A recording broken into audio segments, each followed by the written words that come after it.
Com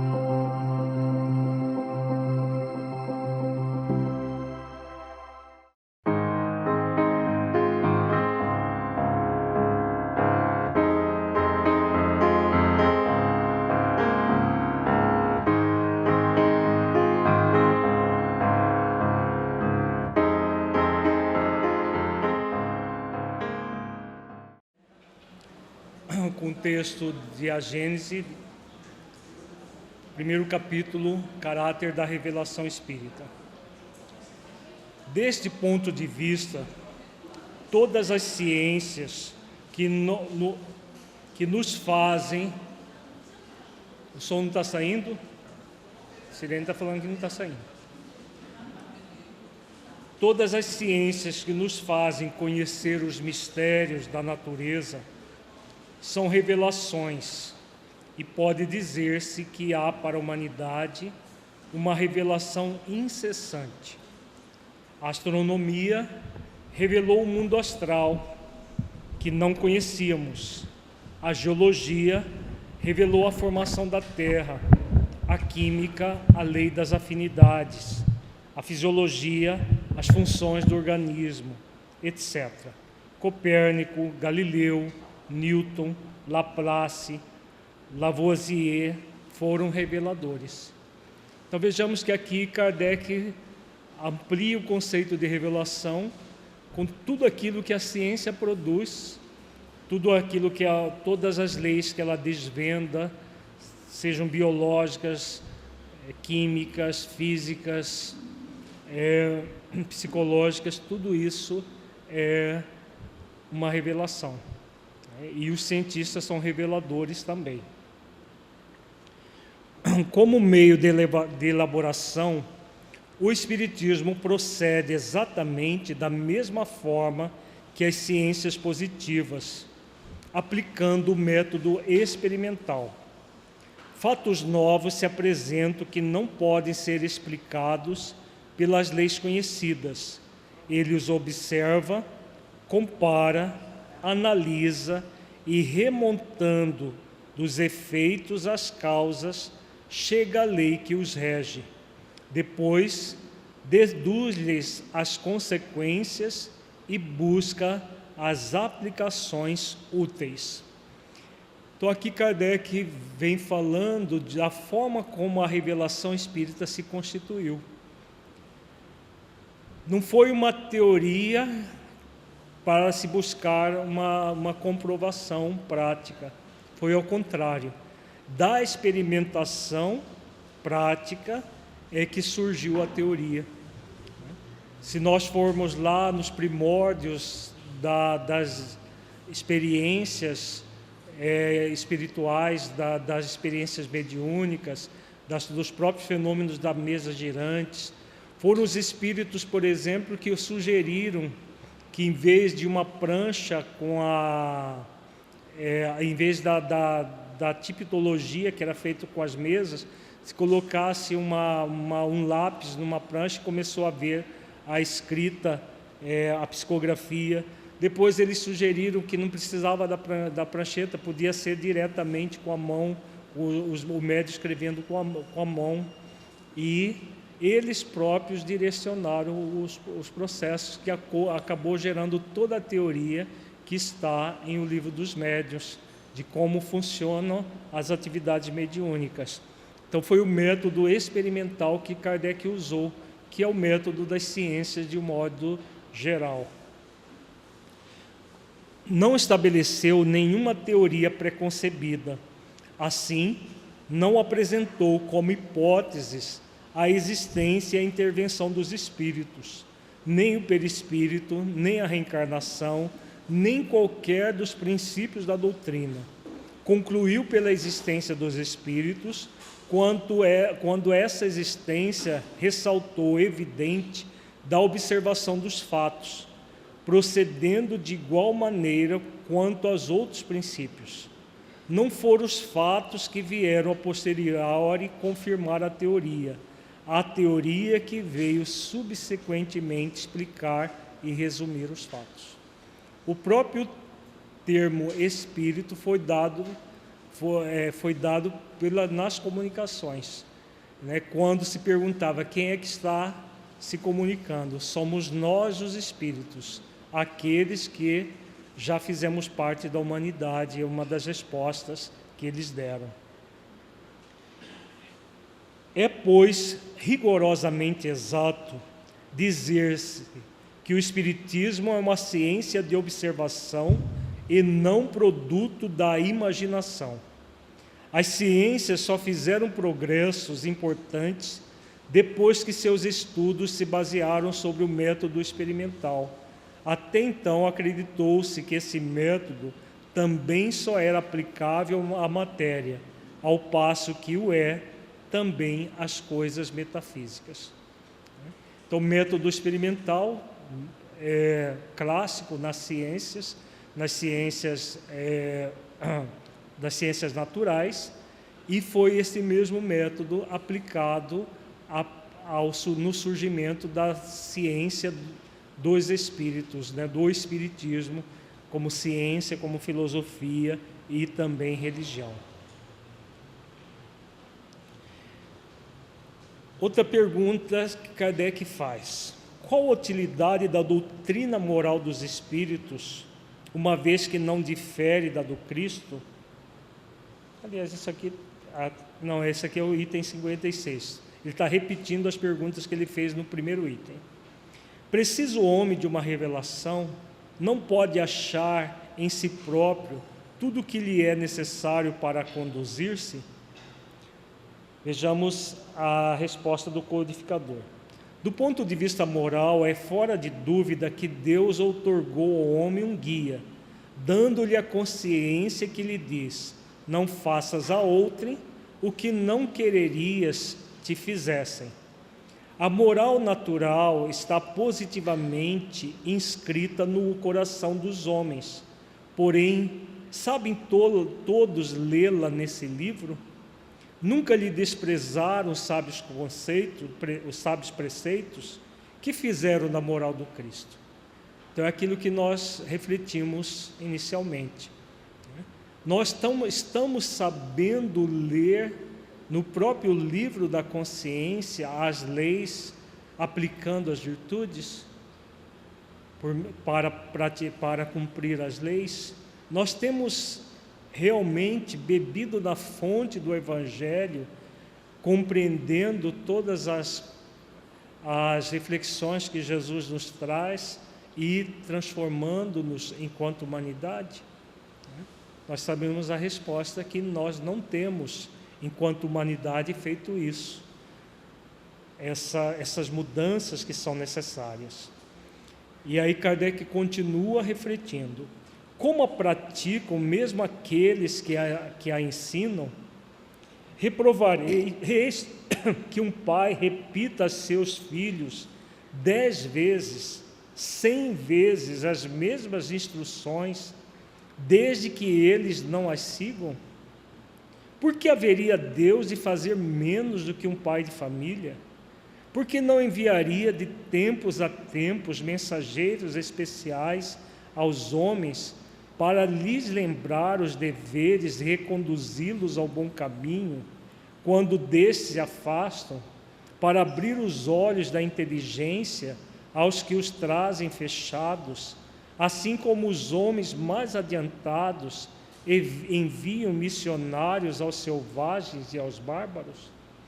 Vejamos que são perguntas muito pertinentes, muito lógicas, que Kardec faz para a nossa reflexão. Se um pai de família repete os mesmos ensinamentos aos seus filhos, quantas vezes forem necessárias, o pai não desiste: não vou desistir desse menino, não tem jeito. Qual pai consciente faz isso? Nenhum pai consciente, nenhuma mãe consciente faz isso. Se nós, que somos imperfeitos, não fazemos isso com os nossos filhos, será que Deus vai nos abandonar à nossa própria sorte? Essa humanidade não tem jeito, vou deixar eles seguir sem rumo, porque eles não dão o rumo para eles, não seguem. Então, o que Deus faz? Ele envia encarnados e antes enviava encarnados, como um Francisco de Assis, antes de Cristo, Sócrates, Buda e outros, e agora não apenas encarnados surgem, mas principalmente os espíritos desencarnados que, utilizando de médios os mais diversos possíveis, trazem as leis divinas para que nós possamos cumpri-las, para que nós possamos definitivamente praticá-las. A moral que os espíritos ensinam é a do Cristo, pela razão de que não há outra melhor. Mas então, de que serve o ensino deles, se apenas repisa o que já sabemos? Outro tanto se poderia dizer da moral do Cristo, que já Sócrates e Platão ensinaram 500 anos antes, em termos quase idênticos. O mesmo se poderia dizer também das de todos os moralistas, que nada mais fazem do que repetir a mesma coisa em todos os tons e sob todas as formas. Então ele continua refletindo: bom, se a moral é do Cristo e os espíritos vêm trazendo essa mesma moral, por quê? Porque nós não, enquanto humanidade como um todo, não estamos seguindo a moral do Cristo. Os cristãos, os que se dizem cristãos, não são cristãos na prática. Se nós já tivéssemos colocado toda a moral do Cristo em nossas vidas, como fizeram os primeiros cristãos, todos nós já seríamos espíritos superiores. Mas vieram, mesmo com outros enviados do Cristo, como Francisco de Assis, o que a humanidade fez na época com os ensinamentos de Francisco de Assis? O que nós fizemos? Todo aquele movimento em plena Idade Média de retornar à simplicidade cristã, às questões de ordem natural, um cristianismo realmente redivivo, puro. Aquele momento acendeu-se uma luz que logo ficou apagada. É claro que o legado de Francisco permanece, mas permanece para poucas pessoas. A grande maioria dos cristãos permanecem distanciados da proposta real do Cristo. Dentro do movimento espírita tem sido diferente isso? Apesar de todos os espíritos superiores nos trazerem a moral do Cristo, enquanto movimento, nós ainda permanecemos distanciados. É necessário que os espíritos venham repetir as mesmas lições, sempre de maneira diferente, mas as mesmas lições. É necessário ou não? É muito necessário, porque nós ainda ficamos patinando no mesmo lugar, sem realmente adentrar na moral do Cristo. Pois bem, os espíritos vêm muito simplesmente aumentar o número dos moralistas, com a diferença de que, manifestando-se por toda parte, tanto se fazem ouvir na choupana como no palácio, assim pelos ignorantes como pelos instruídos. Eles vêm para que a verdade seja posta para todas as pessoas. Assim diz a questão 627 do Livro dos Espíritos. O que o ensino dos Espíritos acrescenta à moral do Cristo é o conhecimento dos princípios que regem as relações entre os mortos e os vivos, princípios que completam as noções vagas que se tinham da alma, de seu passado e de seu futuro, dando por sanção à doutrina cristã as próprias leis da natureza. Com o auxílio das novas luzes que o Espiritismo e os Espíritos espargem, o homem se reconhece solidário com todos os seres e compreende essa solidariedade. A caridade e a fraternidade se tornam uma necessidade social. Ele faz por convicção o que fazia unicamente por dever e o faz melhor. Então, nesse aspecto que Allan Kardec coloca aqui, a doutrina dos espíritos, ela é uma verdadeira maravilha para a humanidade. Porque, como nós falamos, as orientações de Jesus, a maioria delas ficou de forma simbólica nas parábolas, nas elucidações que ele fez. Todo esse conhecimento da realidade espiritual. Vejamos, nós estávamos falando agora há pouco de que a revelação é progressiva. Nas obras básicas, principalmente, por exemplo, no Céu e Inferno, fala sobre a dimensão espiritual, como ela funciona, de um modo geral, as categorias dos espíritos, aqueles que estão felizes, aqueles que estão infelizes na dimensão espiritual. Mas, do jeito como André Luiz nos legou a coleção de obras que aborda a vida no mundo espiritual, não tem nada igual. Filomeno de Miranda depois continuou, só que Filomeno trabalha mais o lado obsessivo. André Luiz trabalhou de modo geral o funcionamento da vida no mundo espiritual. Nós temos feito o estudo reflexivo das obras de André Luiz nas terças-feiras, e nós temos percebido quão maravilhoso é para nós conhecer em detalhes tudo isso. Tudo isso é revelação que os Espíritos vêm trazendo, faz parte de uma proposta, no caso de André Luiz, fez uma parte da proposta de Emmanuel, como diretor espiritual da mediunidade de Chico Xavier, nos trazendo uma série de entendimentos, de reflexões minuciosas sobre a forma como acontece a realidade espiritual. E mesmo assim, nós continuamos com as mesmas dificuldades, os mesmos problemas de sempre. Nós temos feito o estudo reflexivo das obras de André Luiz, e que mostram de uma forma muito clara o que acontece conosco caso nós não cumpramos as leis. Agora nós estamos trabalhando a questão da justiça divina relacionada à nossa consciência. Estamos estudando os exemplos de pessoas que cultuaram a culpa, tanto encarnados quanto desencarnados, o quanto mal isso faz.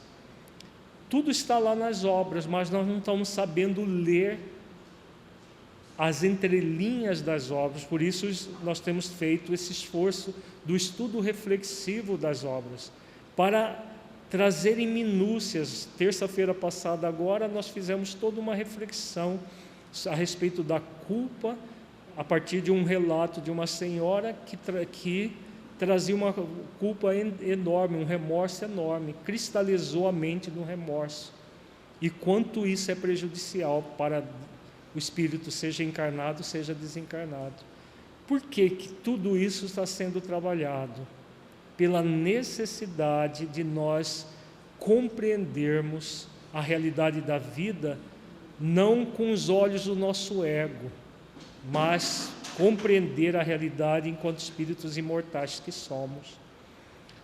Tudo isso Kardec já colocava aqui em A Gênese como uma necessidade para o ser humano, compreender a realidade da vida para que nós possamos desenvolver as virtudes do espírito imortal que todos nós somos.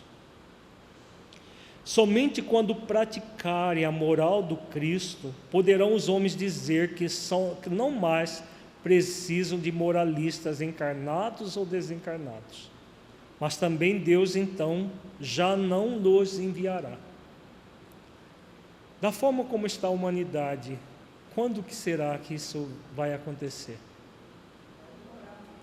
Quando a Terra estiver plenamente como um planeta de regeneração, e olhe lá, talvez só no mundo feliz que isso já não aconteça. Porque enquanto houver qualquer criatura tendo a moral, mas não cumprindo, não praticando as leis morais, nós vamos necessitar de pessoas, tanto encarnadas quanto desencarnadas, para refletir sobre isso, para trabalhar tudo isso nas nossas vidas. Perguntas?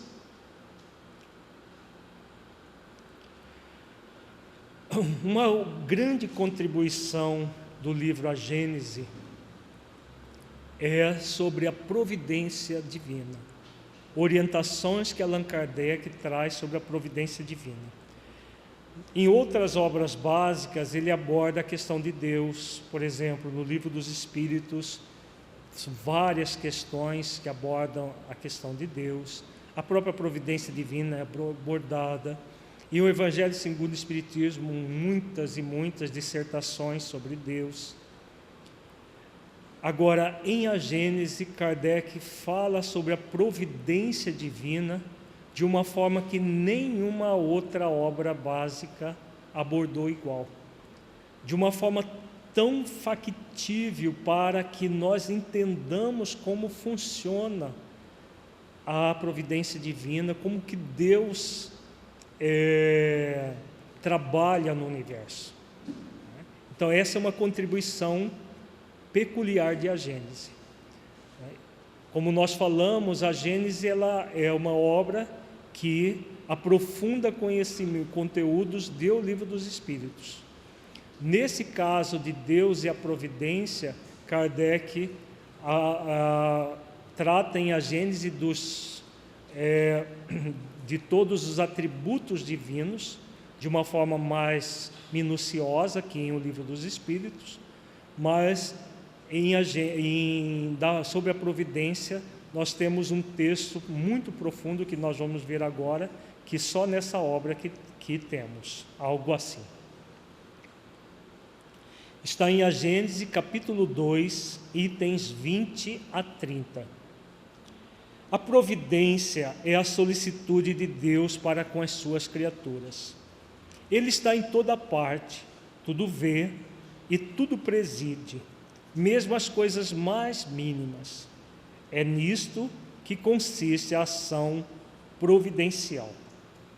Como pode Deus tão grande, tão poderoso, tão superior a tudo, imiscuir-se em pormenores ínfimos, preocupar-se com os menores atos e os menores pensamentos de cada indivíduo?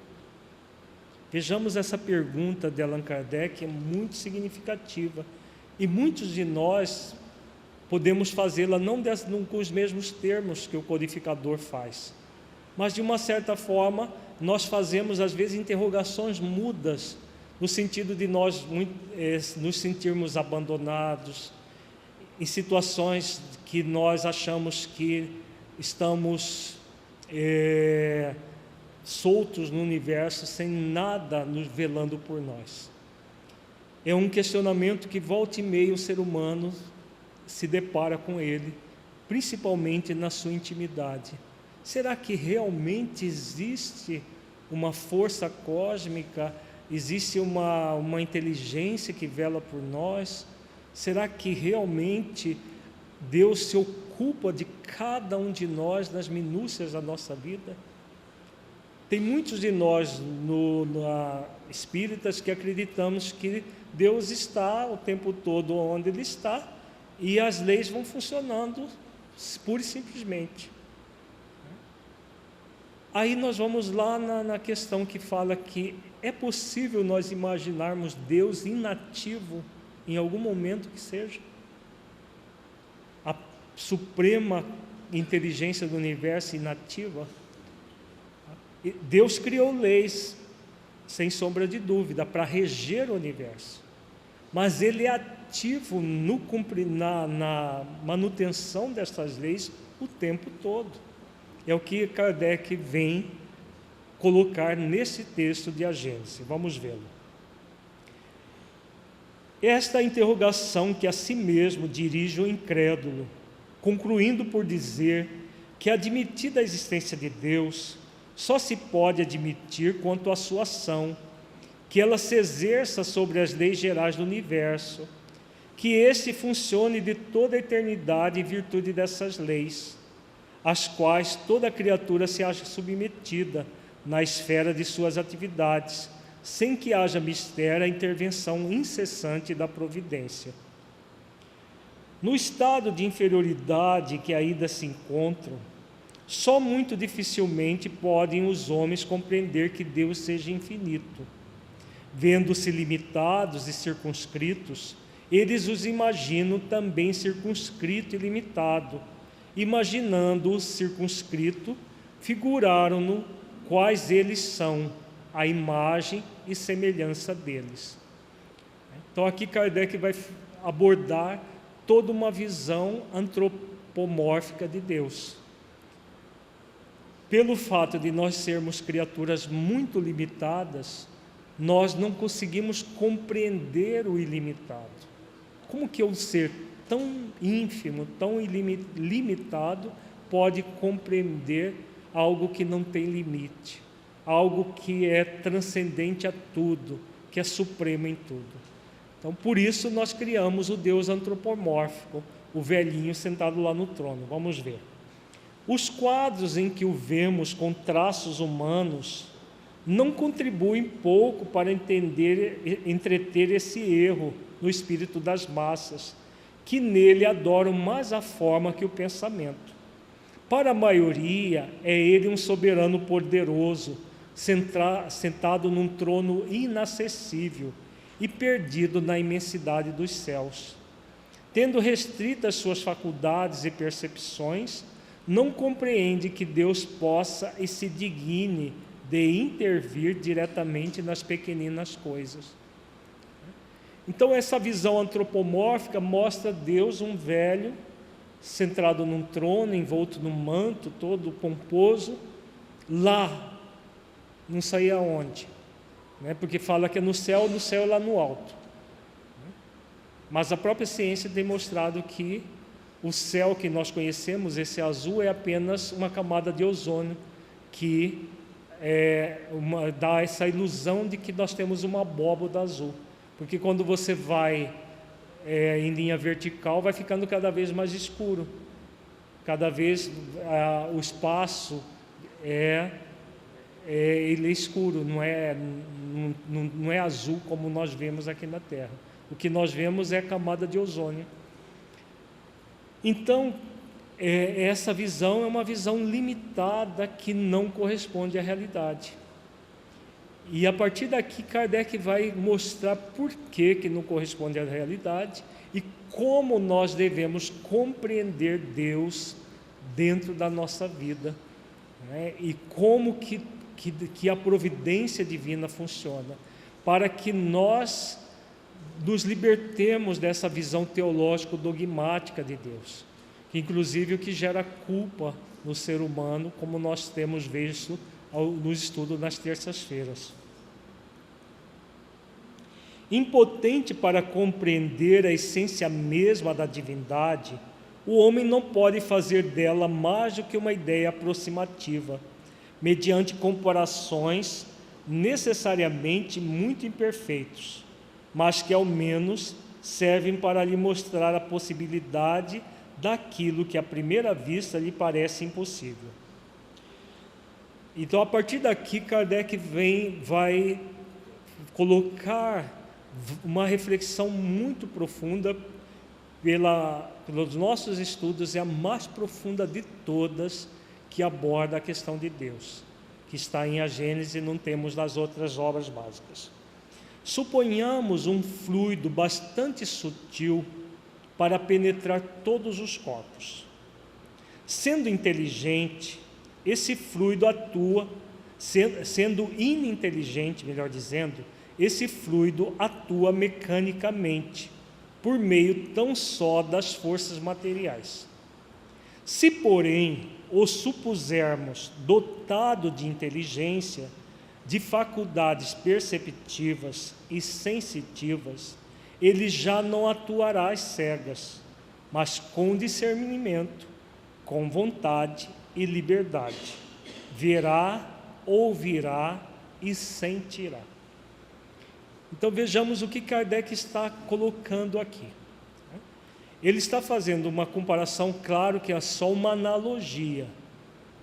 Nunca as analogias devem ser vistas de forma absoluta. Analogia é só uma comparação para nós termos uma ideia. Nós estamos aqui nesse salão. Esse salão está repleto de fluido? Sim. Qual é o fluido mais perceptível que está nos envolvendo? O ar. O ar que envolve, que é composto de vários gases, vários fluidos, oxigênio, gás carbônico, nitrogênio, é uma composição de vários gases que geram o ar que nós estamos respirando. Vamos imaginar que esse ar fosse inteligente. O que estaria acontecendo? O ar, cada pensamento que nós tivéssemos repercutiria no ar inteligente e ele captaria o nosso pensamento. É dessa forma que Kardec está comparando. Então, em vez do ar, o fluido divino está aqui, envolvendo todo esse ambiente? Sim, envolve todo o universo. Se envolve todo o universo, nos envolve também. Então, quando nós pensamos, todos nós estamos pensando aqui nesse seminário, né? Que não estou vendo ninguém dormindo, pelo menos daqui não estou vendo. Todos nós estamos pensando. Esse pensamento está repercutindo nesse fluido. Vejamos que Kardec não está falando do fluido universal, tá? Fluido universal é um fluido que envolve todo o universo, mas é matéria. Ele está comparando aqui, para entendermos a providência divina, o fluido divino, como se Deus fosse um fluido que todo o universo estivesse imerso nesse fluido. Então, como ele diz aqui, um fluido com discernimento, com vontade e liberdade. Um fluido que vê, que ouve, que sente. Para nós que estamos acostumados à visão antropomórfica de Deus, dá uma pancada na cabeça, né?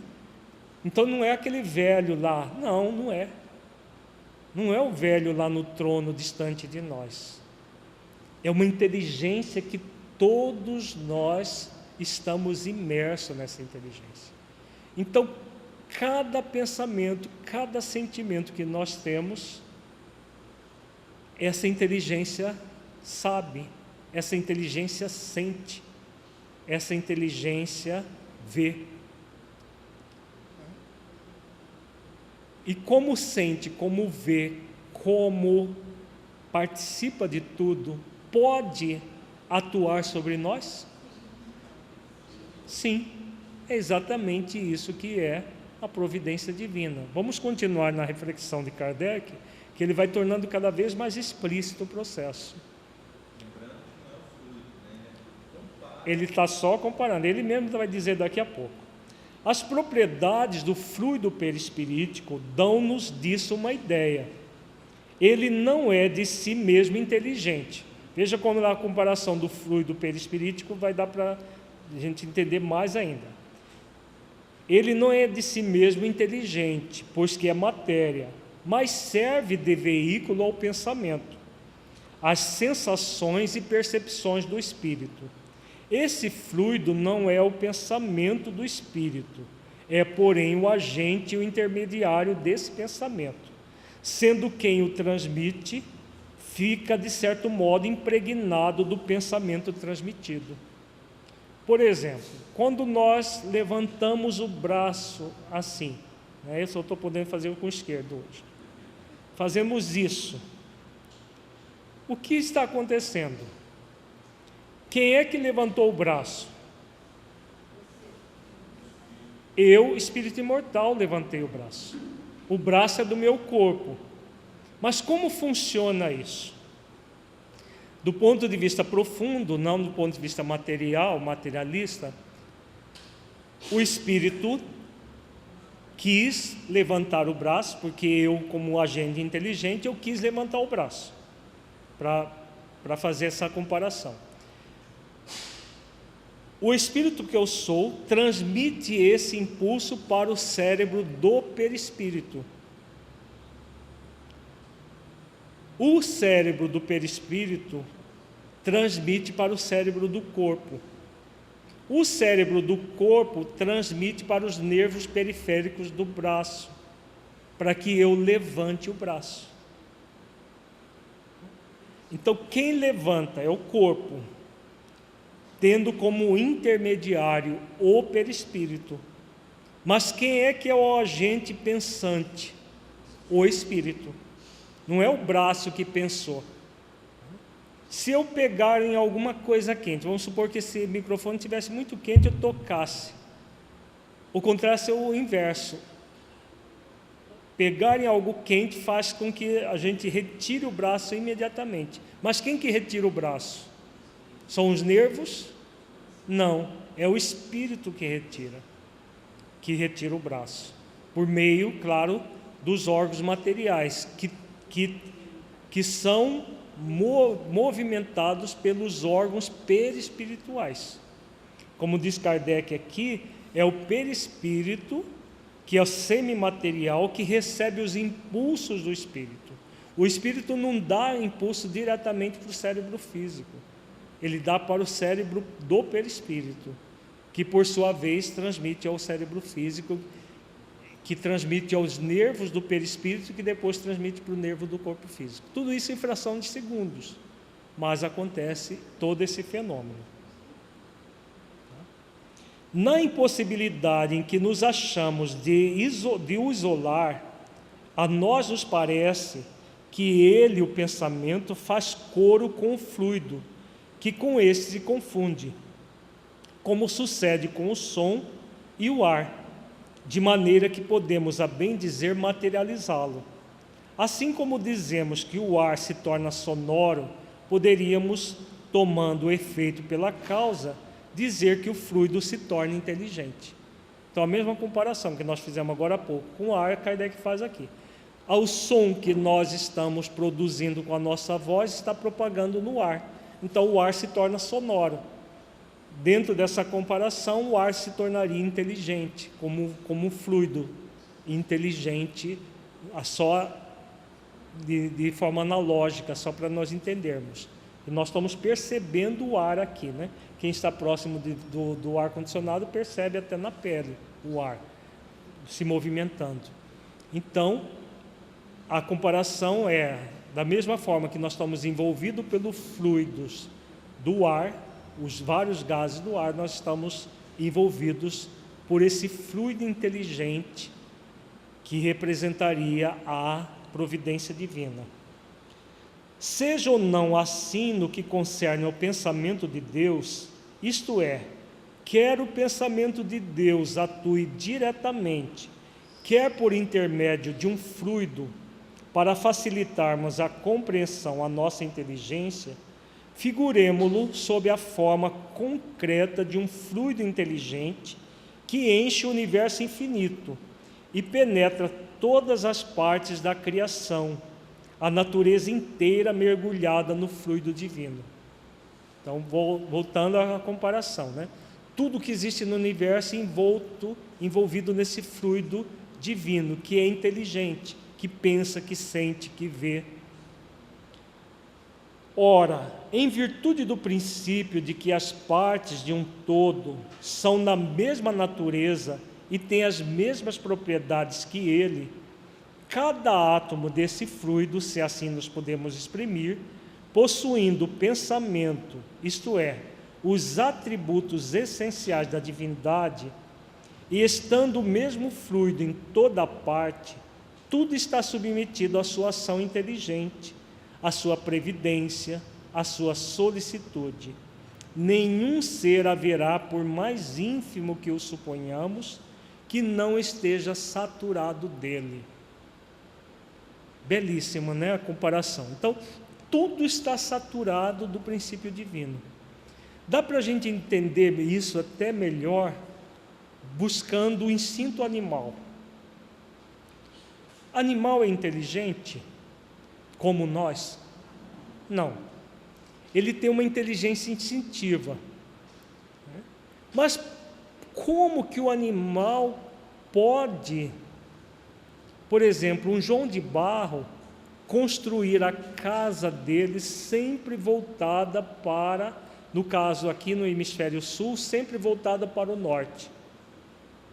Porque se ele construir voltado para o sul, quando vem uma frente fria, né, o que aconteceria?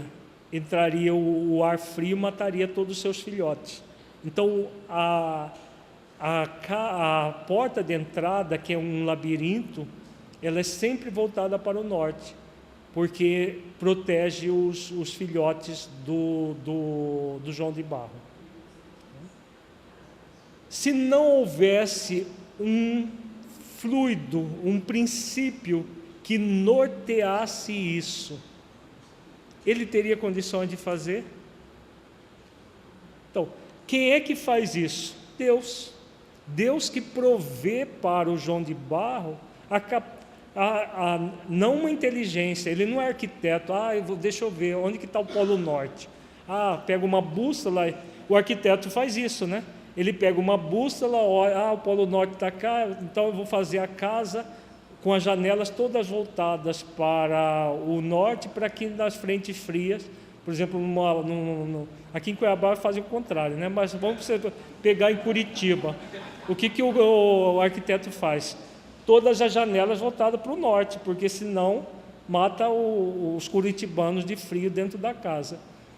Mas o arquiteto faz tudo isso usando aparelho. Se ele não pegar uma bússola e olhar onde está o Polo Norte, os pontos cardeais, ele não é capaz. Por que o João de Barro faz sem ninguém ensinar para ele? Nós não vemos a mãe do João de Barro lá, meu filhinho, vamos aprender a fazer casa. Agora você vai aprender a fazer a casinha. Ele faz sem ninguém ter ensinado. Isso é um exemplo mínimo, porque são milhares e milhares de exemplos na natureza. Então vejamos, num simples exemplo, nós vemos a solicitude de Deus por uma criaturinha que é um princípio inteligente em evolução, provendo como o João de Barro vai fazer a sua casa.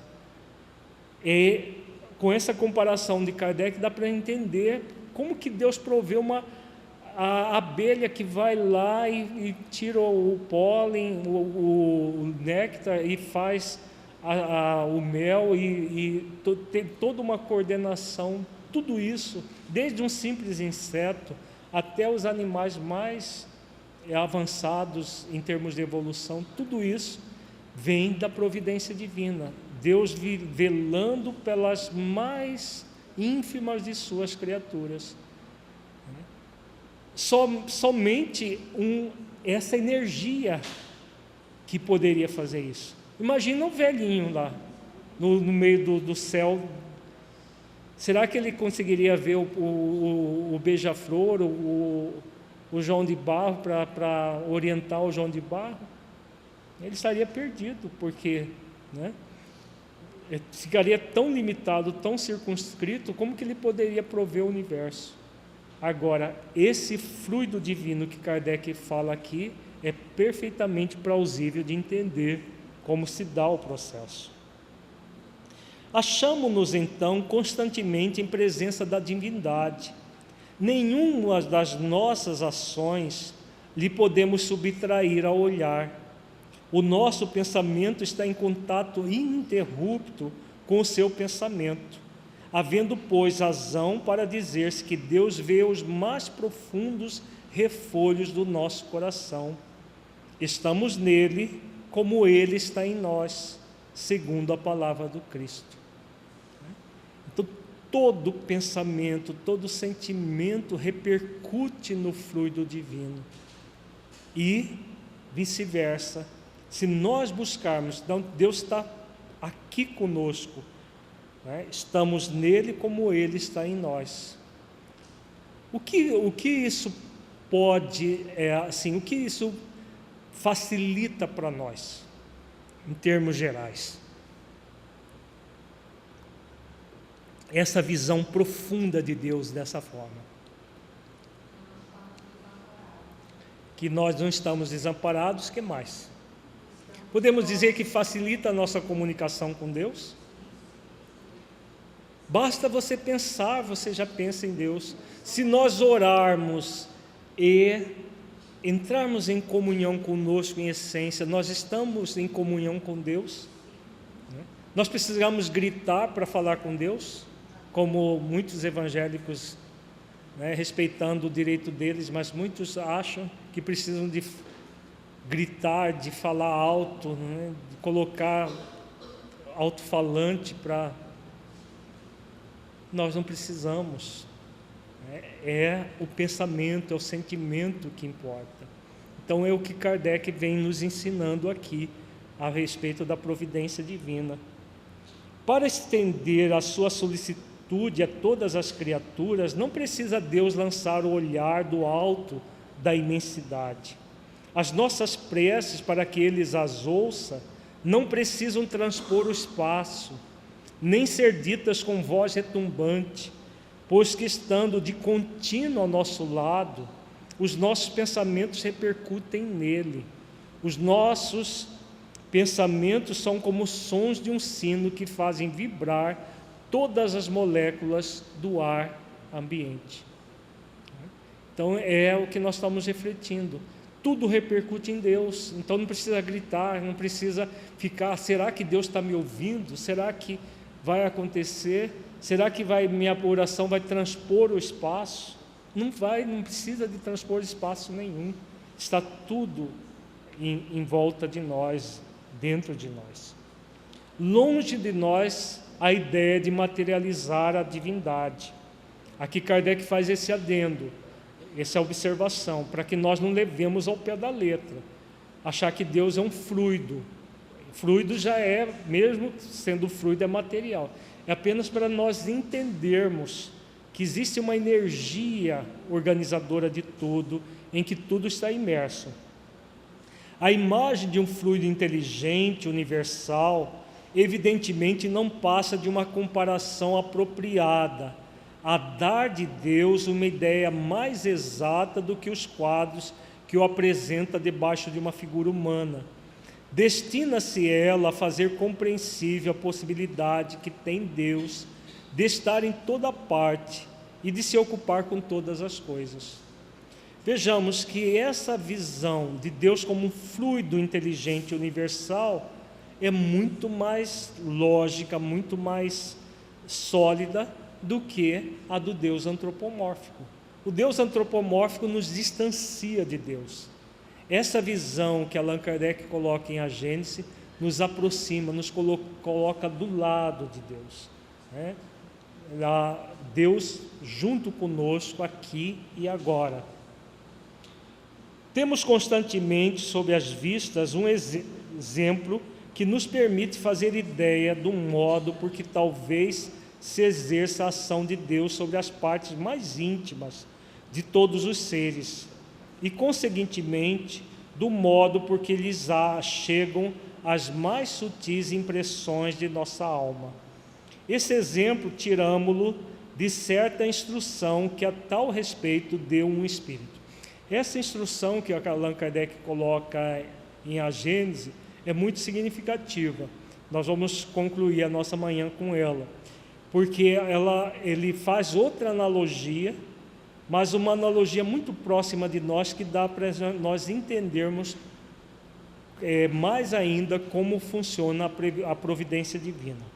Vejamos, o homem é um pequeno mundo que tem como diretor o espírito e como dirigido o corpo. Nesse universo, o corpo representará uma criação cujo Deus seria o espírito. Compreendei bem que aqui é uma simples questão de analogia e não de identidade. O espírito não está falando que o espírito é Deus, ele está dizendo só por uma analogia. Então vamos imaginar, vamos acompanhando aqui, imaginando. Vamos imaginar que o nosso corpo fosse o universo. O espírito que nós somos, Deus. Tá? Então o corpo, de forma analógica, comparativa, universo, o espírito, Deus. Então vamos lá. Os membros desse corpo, os diferentes órgãos que o compõem, os músculos, os nervos, as articulações, são outras tantas individualidades materiais, se assim se pode dizer, localizadas em pontos especiais do referido corpo. Então vamos imaginar células, moléculas, órgãos, como sendo os planetas, ou as galáxias desse universo, que é o corpo, né? Que é o nosso corpo. Cada órgão, cada nervo, cada músculo, como planetas, as galáxias e tudo mais desse universo, analogicamente falando. Se bem seja considerável o número de suas partes constitutivas, de natureza tão variada e diferente, a ninguém é lícito supor que se possam produzir movimentos ou uma impressão em qualquer lugar sem que o espírito tenha consciência do que ocorra. Há sensações diversas em muitos lugares simultaneamente, o espírito as sente todas, distingue, analisa, assina a cada uma a causa determinante e o ponto em que se produziu, tudo por meio do fluido perispirítico. Então nós somos seres trinos, espírito, perispírito e corpo. O perispírito é o intermediário entre o espírito e o corpo. Então se eu movimento o meu braço assim para cima, ao mesmo tempo aquele ar-condicionado está vindo até aqui, eu sinto o ar batendo aqui no meu rosto, o ar que sai do ar-condicionado, eu estou tendo essa percepção ao mesmo tempo. Então, eu, espírito imortal, estou tendo a percepção do meu braço erguido, e se ficar erguido, eu vou começar a sentir um mal-estar. De vez em quando eu sinto uma pontada no meu braço quebrado aqui também. Eu estou sentindo isso tudo ao mesmo tempo. Tudo está acontecendo ao mesmo tempo. Então, continuemos a reflexão que o Espírito oferece. Análogo fenômeno ocorre entre Deus e a criação. Deus está em toda parte na natureza, como o Espírito está em toda parte no corpo. Todos os elementos da criação se acham em relação constante com Ele, como todas as células do corpo humano se acham em contato imediato com o ser espiritual. Não há, pois, razão para que fenômenos da mesma ordem não se produzam de maneira idêntica num e noutro caso.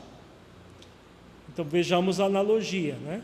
Se o corpo representava o universo, as várias partes do corpo, as várias partes do universo. O Espírito, Deus. Então Deus está em toda parte. Tudo que acontece no universo repercute em Deus. A diferença é que o corpo é limitado, o espírito é limitado e Deus é ilimitado. É essa energia cósmica que organiza todo o universo, e todo o universo está imerso nessa energia. E tudo o que acontece no universo repercute em Deus. Um membro se agita, o espírito sente.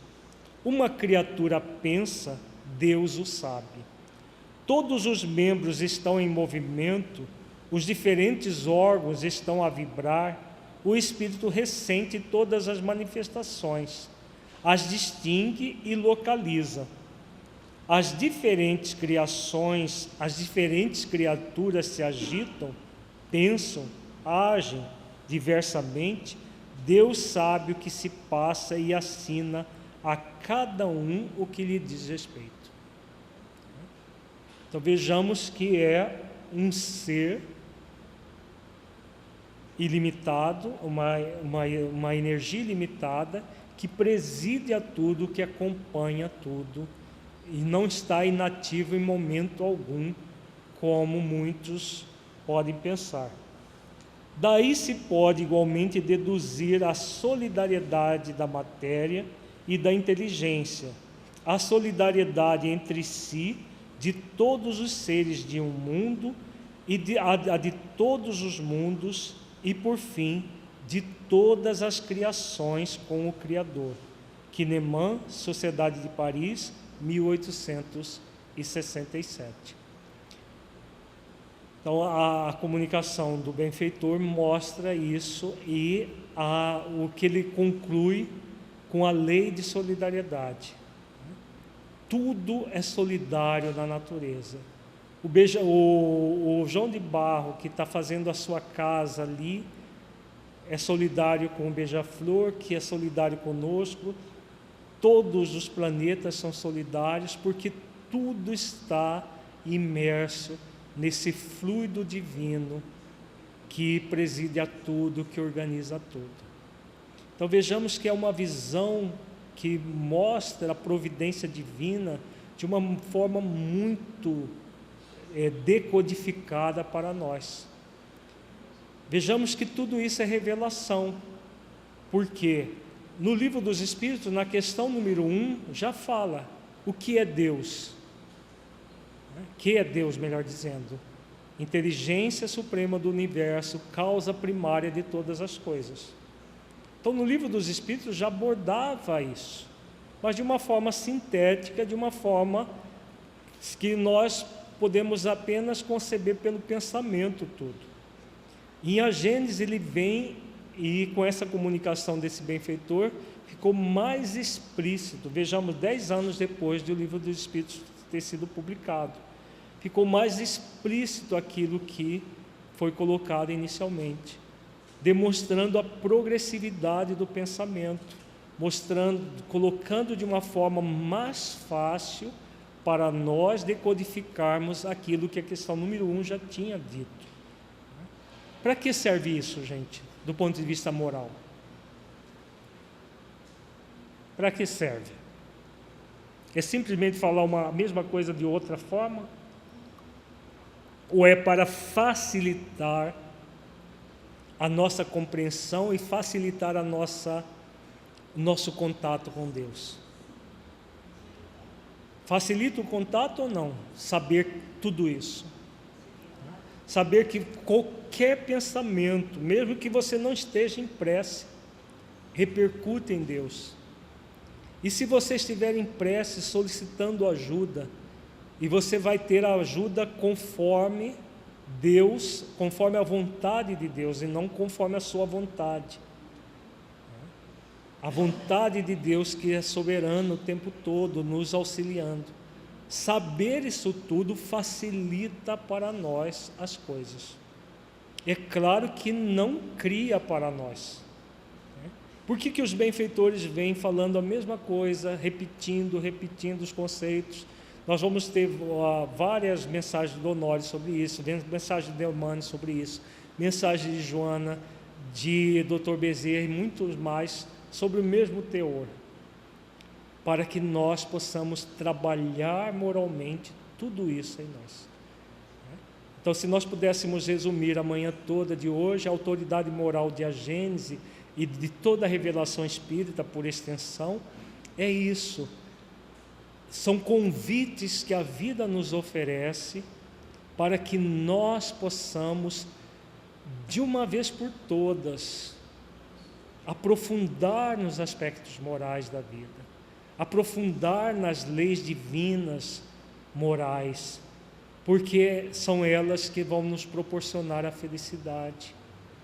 Se nós relutamos, se nós nos rebelamos e não adentramos na essência das leis morais, nós nos afastamos da felicidade, nós nos afastamos de Deus. Deus nunca se afasta de nós, mas nós nos afastamos emocionalmente falando. Nós estamos vendo aqui que não é possível nós nos afastarmos de Deus, do ponto de vista do Criador, porque no nosso ponto de vista, se nós não fizermos os esforços que a vida nos oferece como recurso, nós simplesmente adiamos as possibilidades de nos melhorarmos, de nos tornarmos pessoas cada vez mais voltadas ao bem. Em A Gênese também tem um capítulo inteiro que fala sobre o bem e o mal. Nós não teremos tempo de ver esse capítulo, apesar de estar nos slides, porque nós estamos focando muito mais a reflexão desse aspecto moral e do significado disso nas nossas vidas. Porque esse seminário não é para que a gente passe muito conteúdo. O importante é nós refletirmos que todas as obras básicas, a Gênese não é diferente, são repositórios de reflexões de ordem moral, para que nós possamos refletir sobre isso, dando uma nova conotação para nossas vidas, como espíritos imortais que somos. À tarde, o AFRO vai se ater mais às questões dos milagres, dos chamados milagres de Jesus, das predições, e caso amanhã nós tenhamos tempo, nós voltamos que nós temos textos sobre os fluidos e sobre o bem e o mal ainda, antes de chegar na parte que o AFRO vai fazer hoje à tarde. Mas aí, se der tempo, a gente faz amanhã sem nenhum problema. Mas hoje à tarde, conforme programado, nós veremos várias passagens do Evangelho e como que se explica isso conforme as leis divinas naturais. E como que nós podemos refletir isso para nos tornar pessoas mais moralizadas, pessoas mais conscientes da realidade da vida.